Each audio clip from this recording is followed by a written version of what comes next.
Well, welcome, Morgan. I'm Dr. Jen, and this is Eat Your Damn Food, Healing Your Food and Body Struggles. And Morgan, thank you for being here. I always love being in spaces with you, Morgan. Oh, And thank you for having me. you're so welcome. And so I want to talk with you more about body image. Mhm. And you have brought so much to the fab space around body image, and you've been a real stand for clients doing this work individually in a group format. And you know how important it is to heal that relationship with our bodies. And so we're just going to jump right in there and get right to it. But what would, for somebody listening who is really struggling with their body image and can't even imagine how to start healing that relationship, just feeling so much, maybe even hate towards their body image, hate towards their body, like what would you offer to people in terms of some strategies, some tips? I know it's not that easy, but where would you have somebody start in Yeah. terms of starting to feel better in terms of their own body image? I think exactly the word you just said there, feel, focusing on how you feel in your body rather than on how your body looks. So that's what I always tell the clients. I tell them, like, focus on how your clothes fit you rather than what size they are. Focus on how the food feels in your body rather than on the calories in it. So really everything you do, focusing on how it makes you feel. And if it makes you feel good, go with it. If it doesn't, avoid it. Mm. Um, and so that's really listening to your body, honoring your body, and focusing on how it feels. Well, Morgan, you make that sound so easy.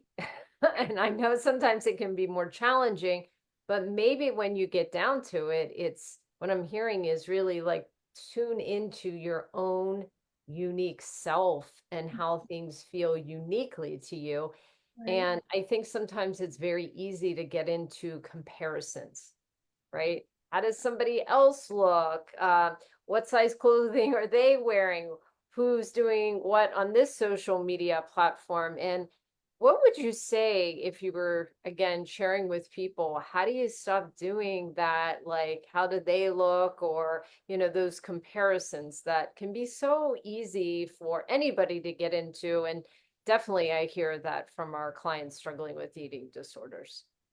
Yeah, so I think letting go of comparisons is definitely one of the hardest parts when it comes to body image, especially because we even compare our bodies now to what they might have used to been, like when we were in our teens and we were all super tiny. And so I think really it's a lot of self-talk. So anytime you hear that voice in your head going, you should look like her. You need to lose weight to look like that. Like, she's so perfect. Why aren't you more like her? Whatever it might be, to reframe that thought. And so maybe instead of saying, why can't I look like that? Saying, she looks great, but everybody's different. I don't have to look exactly like her. My body is unique. Yeah. So I love what you're saying, Morgan. There is a tuning into the body, right? How do you feel? And then there's tuning into your thoughts, right? Like, what are those thoughts that are negative? Right. And what are those thoughts that I guess we call it positive self-talk? Like, how are you talking to yourself about your own body or getting into the comparisons like they're better than I am, or sometimes it gets flip the other way, right? We start criticizing other people so we feel better. So really being so mindful of our own thinking. And I think what that has me see is that this is really a practice, right? It's like it's you don't just change your body image on a dime. Like it is a continual practice of doing some of this work. So I don't know if you can speak into even like the practices you use that have been really helpful or the practices that you're also doing with some of our clients. Right. And so I would say even today, so I started my recovery, I think 6, 7, 8 years ago now, one of those. And so I'm like far into recovery, but I still find every once in a blue moon, I'll have one of those fleeting body image thoughts come in. And so now today, like years in, I know exactly how to handle it. Like stop whatever I'm doing, I pause, I sit down, and I talk myself through it. I'm like, why am I thinking this? Because typically, when we're having a struggle with body image, there's something outside of our control that's going on, and we're like taking it out on our body. And Mm. so, really thinking about what's going on in my life right now.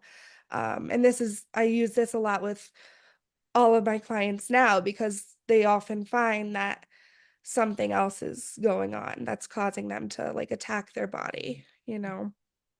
Like So we're I think stressed about something in our life that we're not feeling like we can control maybe totally. And then we point it here because we think, oh, maybe we have more control here. And it exactly. doesn't even have to do with that. Exactly. Yeah. And Yeah. so It's just breaking that habit is target, right? yeah, exactly. Yeah. Morgan, I want to have you share one more thing, and clearly we're going to have you come back because there's a lot we can say on body image, but one of the things in our food and body program, the FAB program, is we have this very cool curriculum that Morgan and I love our curriculum. It's this interactive curriculum that people work on in between their individual sessions, their group sessions with us. And Morgan, you created this really cool spectrum, maybe spectrum is a better thing than scale. It's a spectrum of body image. Yeah. And people kind of work their way like through this spectrum. And maybe we don't always just stay at one point, but in general, what we see with our clients is they really do begin to shift their relationship with body. So I'm wondering if you could just walk us through a little bit that spectrum you created. And so people can start thinking, huh, where do I sort of generally live on that spectrum?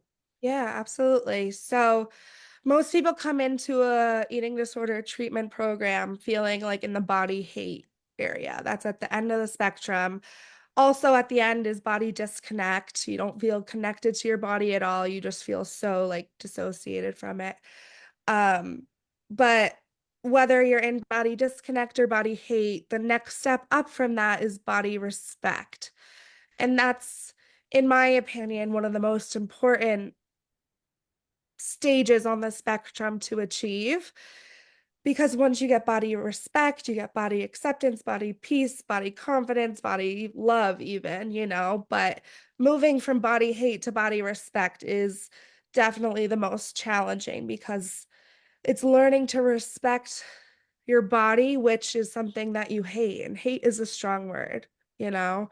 And so, really trying to learn how to respect your body, which I always say is through listening to your body, through honoring your body, and through focusing on how your body feels by leaning into compassion. Like all of those things really come into body respect.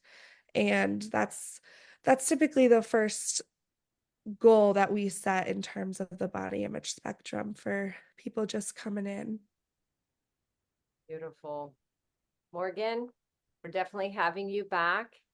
Awesome. And I also think it would be great is in this post, we could also include that spectrum so people can begin to start seeing where they're falling and then where they're wanting to move to that next stage of this body image spectrum. So, okay, Morgan, thank you so much. We are so blessed to have you in Fab and making sure we're not stepping over the body image because body image is usually the first thing to start with people who are struggling with eating disorders and oftentimes the last thing to go.